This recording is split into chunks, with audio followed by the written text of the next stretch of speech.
What that can be asserted without evidence can be dismissed without evidence. Hitchens's razor. Oh, very elegant, but the important question is, how can it help us make better decisions?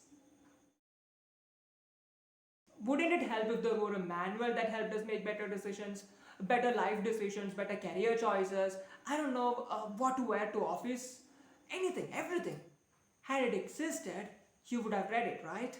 It does. This whole channel is built around that concept. You wouldn't know because you haven't subscribed yet, but you can subscribe now. When we speak, we try to stick to logic. We don't want to look stupid, obviously. We think we're being logical, but a lot of times we are not. We just don't know it, that's all. But still, we are not being logical a lot of times. One way or another, we're being illogical, we're not knowing it. That's because logic is a very intuitive term. No one has googled what logic means. We have heard the word, we use the word on a daily basis. We think we know what it means. We believe that what we know is the right definition.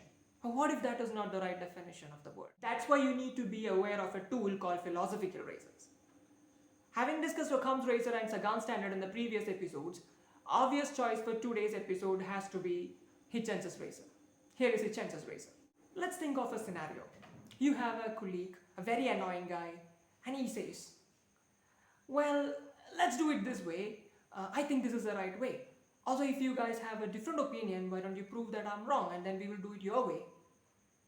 How is it my job? Why should I prove that he is wrong? Let him prove he is right, then we will trust him. After all, it was his idea.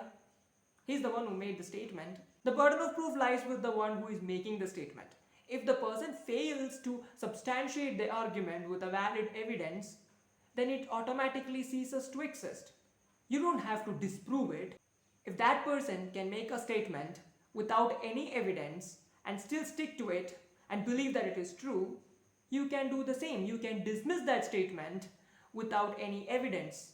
What that can be asserted without evidence can be dismissed without evidence. It's very important for us to remember the statement and acknowledge its significance, because it's very common for us to say that, why don't you prove I'm wrong?